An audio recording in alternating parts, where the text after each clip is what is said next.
নমস্কার বন্ধুরা, welcome to my channel মাঠে ময়দানে অফিসিয়াল। বন্ধুরা, এই ভিডিওতে আমি ইস্ট বেঙ্গল, মোহনবাগান ও ইন্ডিয়ান ফুটবল নিয়ে কিছু আলোচনা করব।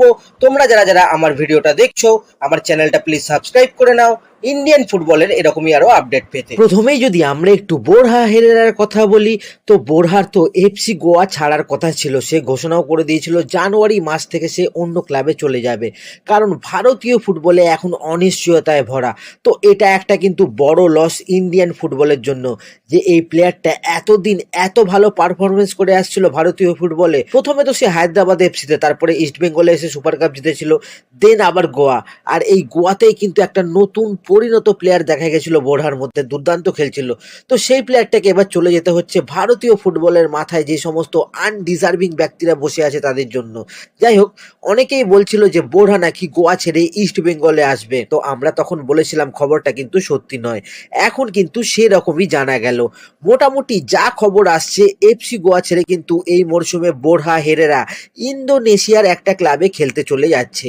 ইন্দোনেশিয়ার একটা ক্লাব পারসিক কেদিরি, সেখানে বোরহার একটা খেলার সম্ভাবনা আছে। তো এই পারসিক কেদিরি ক্লাবে এখন বোরহা যায় কিনা সেটা কিন্তু আগামী কয়েকদিনে স্পষ্ট হয়ে যাবে।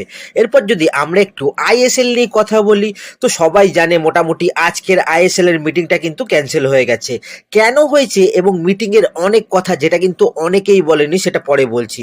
প্রথমে তো কালকে অল ক্লাবস আর ফেডারেশনের 3 সদস্যের মধ্যে একটা মিনি বৈঠক হয়েছিল।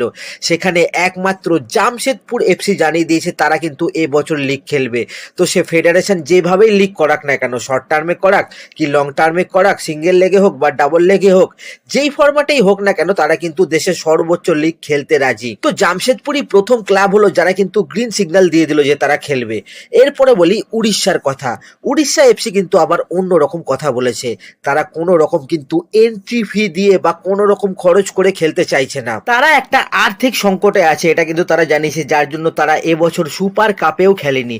সুতরাং এআইএফএফ যে বলছিল প্রত্যেক ক্লাবকে 50% খরচ ভাগ করে নিতে হবে, সেইটা কিন্তু উড়িষ্যা এফসি দেবে না, একদম সহজ কথা। যদি টাকা দেওয়ার জন্য তাদের প্রেসার করা হয়, তাহলে কিন্তু তারা দল তুলে নেবে, এবছর আর লিগই খেলবে না তারা, এটা কিন্তু তারা জানিয়ে দিয়েছে।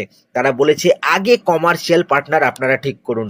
তো জামশেদপুর আর উড়িষ্যা তাদের কিন্তু স্টান্স স্পষ্ট জানিয়ে দিয়েছে রবিবার অনলাইন মিটিং এ। তো মিটিংটা করা হয়েছিল যাতে করে আজকের মিটিং এর আগে একটা সমঝোতায় অলরেডি আসা যায়, এবং ফেডারেশনের এই কমিটি চাইছিল সময়ের আগে যাতে লিগের মোটামুটি একটা ঘোষণা হয়ে যাক, কিন্তু সেটা হয়তো খুব তাড়াতাড়ি হবে না। ক্লাবরা মোট কথা কিন্তু এখন ক্লিয়ারিটি চাইছে খেলার আগে। তো কি কি ক্লিয়ারিটি চাইছে সেটা পরে বলছি। আগে যে বিষয় বলবো সেটা হচ্ছে বোথ ফেডারেশন আর ক্লাবরা কি কি বিষয়ে রাজি। যে বিষয়ে রাজি সেটা হচ্ছে এবছর লিগটা হোম আর অ্যাওয়ে বেসিসে কিন্তু খেলানো যাবে না, দুটো সেন্ট্রালাইজড ভেন্যুতে খেলানো হবে। এটাতে মোটামুটি কিন্তু দুপক্ষই রাজি, কারণ আর যে মাঠগুলো আছে সেগুলো কিন্তু 9 মাস ধরে ব্যবহারই করা হয়নি। তো সেই মাঠগুলো কিন্তু আর খেলার জায়গাতে নেই, ফলে এই একটা ফ্যাক্টে কিন্তু শিলমোহর পড়ে গেছে যে খেলা হলে কিন্তু গোয়া আর বাংলাতেই হবে, আর কোথাও হবে না। এবার বলি কিছু কিছু জিনিস যেগুলো ক্লাবরা কিন্তু জানতে চাইছে খেলার আগে, সেগুলো কি কি।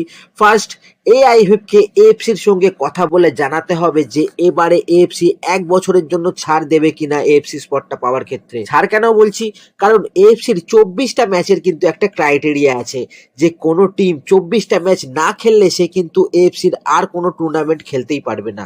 তো এআইএফএফ এখন রিকোয়েস্ট করবে এএফসির কাছে যে প্লিজ আমাদের এই বছরটা ছাড় দিন, আমাদের এরকম এরকম কন্ডিশন।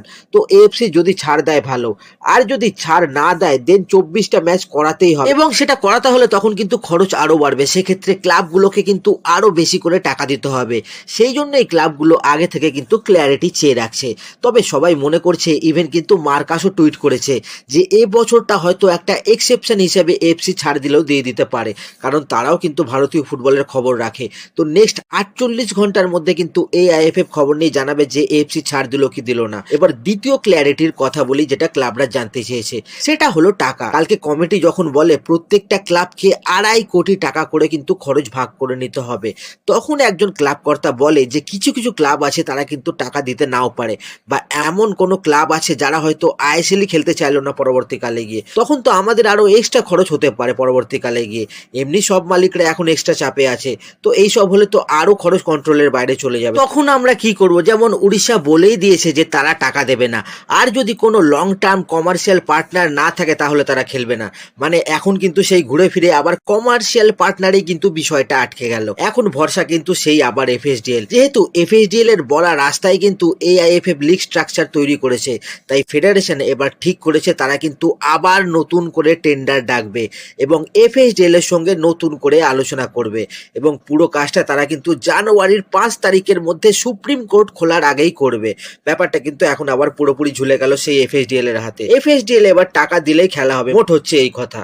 তো আজকের ভিডিওতে এতটুকুই, দেখা হচ্ছে আবার পরের ভিডিওতে। নমস্কার।